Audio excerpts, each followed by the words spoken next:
Good morning, class! This is Teacher Gladys and welcome back to my channel.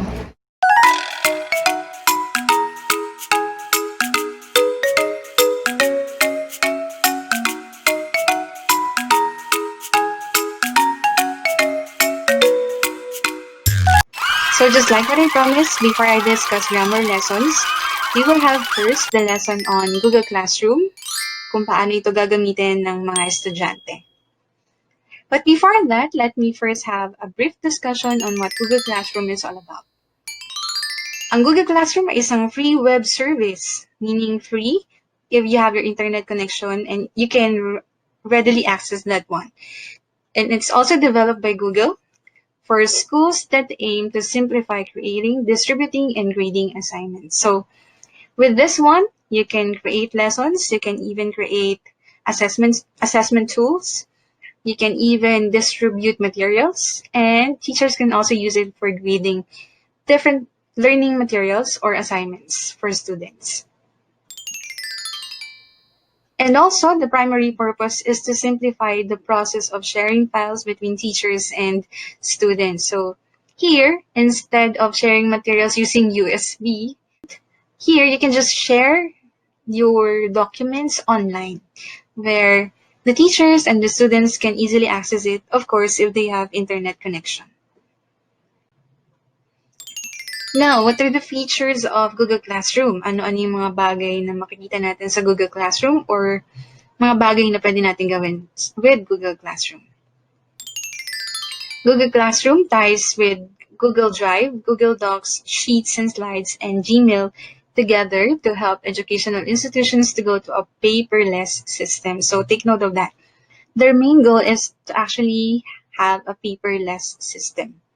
So, iisa-isahin natin. When you say Google Drive, it's like your storage system where you can upload your documents and even photos. For Google Docs, Well, it's nice and it's the equivalent of Microsoft Word. Pero this one, I really find it helpful, especially for collaborative writing activities. For Google Docs, you can share the document with other people by inviting them through their email account. Tapos, together, you can edit or write. You can even chat while doing the document. And then, there is even a feature wherein you will know the things that the students did for a particular document. If meron ba talaga silang ginawang revision or editing. And then for Google Sheets, it's like your Microsoft Excel. And then for Google Slides, ito yung equivalent ng Microsoft PowerPoint. And of course, Gmail, where you can send emails. Google Classroom also has Google Calendar and Google Meet. Google Calendar is already part of it. Ang kinagandahan naman nito is that if you have an assignment due for a particular day, then it's already there in your calendar to remind you. Okay? And then for Google Meet, it's the equivalent of your Zoom, where you can have face-to-face online learning with your teacher. So, ito yung ginagamit natin para magkaroon ng synchronous learning. So, I will show you where to find these things. Let's proceed on how to use Google Classroom. We are about to explore Google Classroom. So, before you begin, of course, you have to make sure na meron kang Google account or Gmail account. Dahil nga, this is under Google, one of the Google apps, then you have to make sure na you have a Gmail account. Okay, so halimbawa, you already opened your Google account or Gmail account. So make sure naka-open. So ayun yung picture mo doon. And then, you just simply pwede mong i-type yung Google Classroom dyan. Or, this one, you can search for Google Classroom. Okay. So once you click it,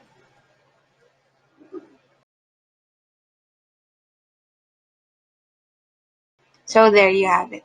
So this is your Google Classroom. Next, click the plus sign, and then you have to choose join class or create class. Since this is student's perspective, syempre, we are going to join a class. In joining a class, there are actually two ways. Pwedeng first, i-invite kayo ni teacher through your Gmail account. Doon niya ibibigay yung link dun sa lesson. Or, ito, the teacher will give you the class code. So, you have to make sure na alam mo yung class code. So, dahil ako rin yung teacher, let's wait.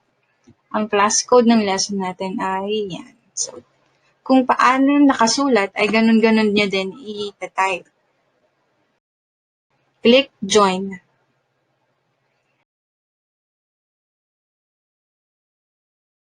So, when you post, when you share something, as a student, you can also share with your classmates. Mababasa ng lahat ng nandun sa lesson, particular lesson na ito. Your teacher, of course, can also read and see what you are posting. So, if you want to announce something, if you want to add, pwede rin yun. So, you can add from your Google Drive. If you want to share relevant link or materials, references, resources, then you can have it here. If you want your classmates to also access those things, then pwede mo itong gawin.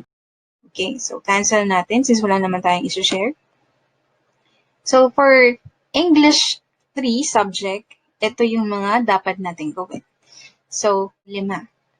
Just like the things that you do for those na merong or na-experience na magkaroon ng Genyo, it's actually the same. Iba lang yung layout and the manner on how things are presented.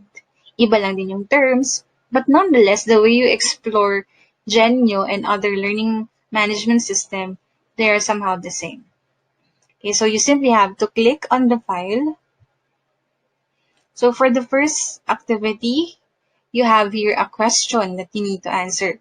In answering this question, how did you prepare for your online classes and what were the things that you prepared? Saan natin ilalagay yung answer? Hindi dito sa class comments. Kasi kapag naglagay ka dyan ng answer, it will just be taken as a comment and not as an answer. So you're supposed to type your answer here para mabilang as answer to the question. So, how did you prepare for your online class? I asked my mother's help.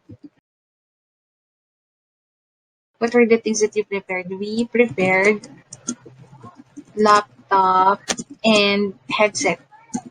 Headset. Pwede na yan. So, example lang naman.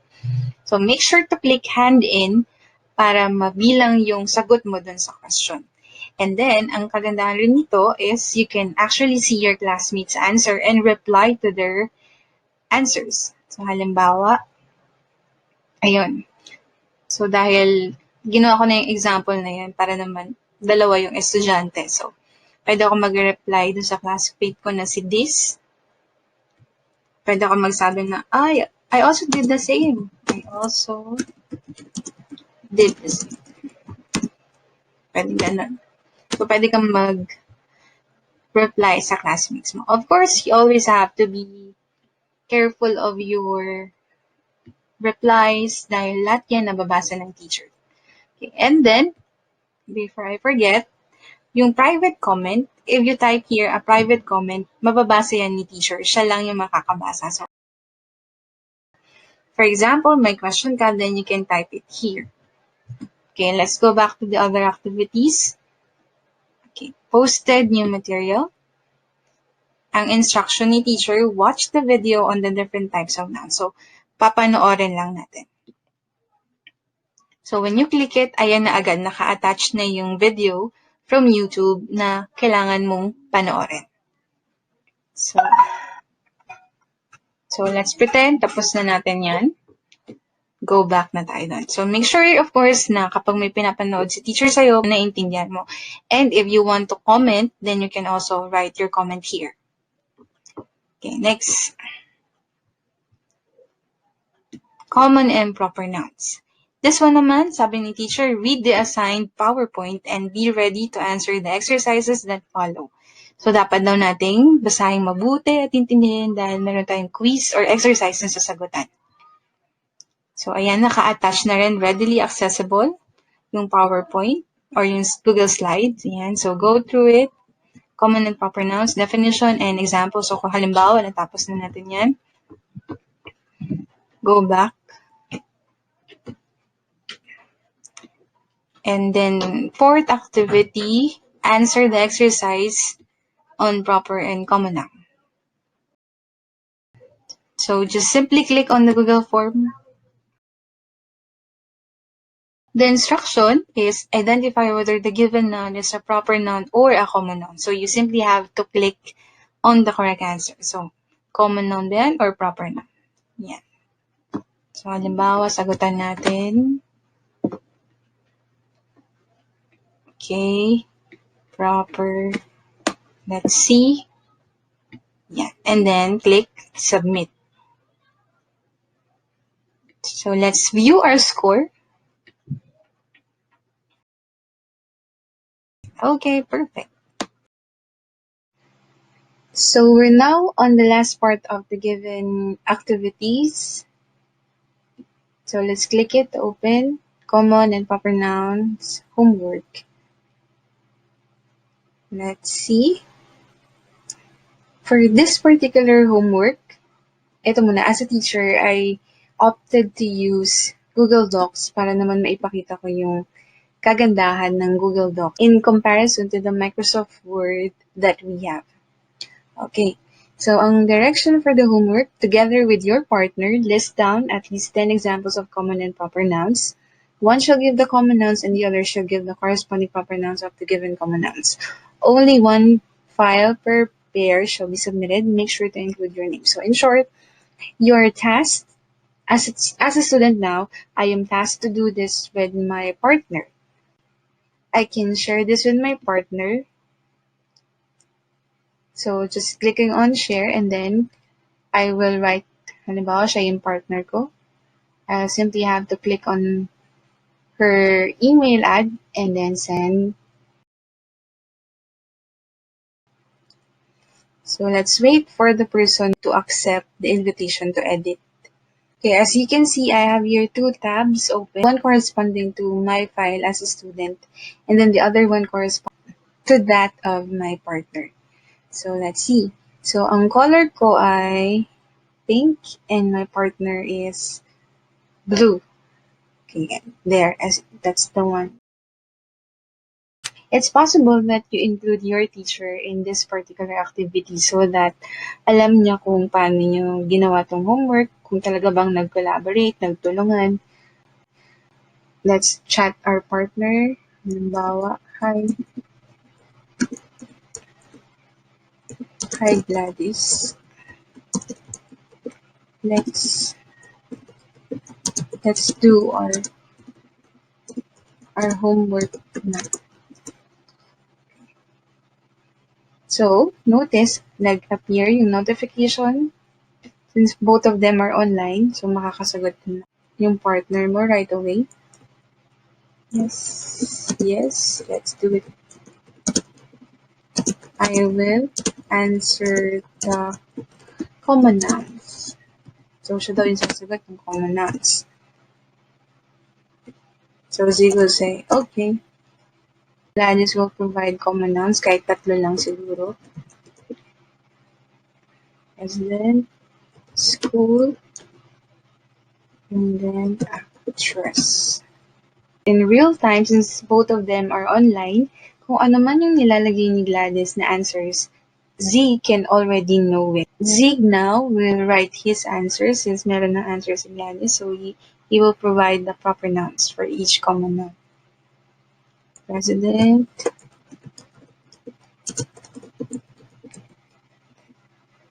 school, and then for action, makikita mo kung sino yung nag-answer. Okay, so that's one of the things that's nice about Google Docs because you can interact with your right there and then and work on the same document at the same time. Automatic, whatever changes you do, nasa-save na agad. So, for this one, since ang sabi dun sa homework, isang file lang. So Zig na lang will be the one to pass. So, ito na yung, we can rename it, Zig, and that's homework. So, pwede na yan. So, automatic, kung ano yung changes na ginawa mo, nagre-reflect din dun sa partner mo. Okay, so that's one good thing about Google Docs. That's how you use Google Classroom as a student. And then, for this one, dahil walang inassign yung teacher natin na upcoming activities or deadlines, walang nakalagay. Pero once our teacher has assigned a particular deadline for a certain activity, then dito yun mag-a-appear. So, you will be reminded. So, that ends our lesson on Google Classroom, Students' Perspective. I hope you learned something from this particular lesson. Again, thank you for your support. Thank you for watching this video. Please do not forget to like, subscribe, comment, and share. Always remember, we should never stop learning.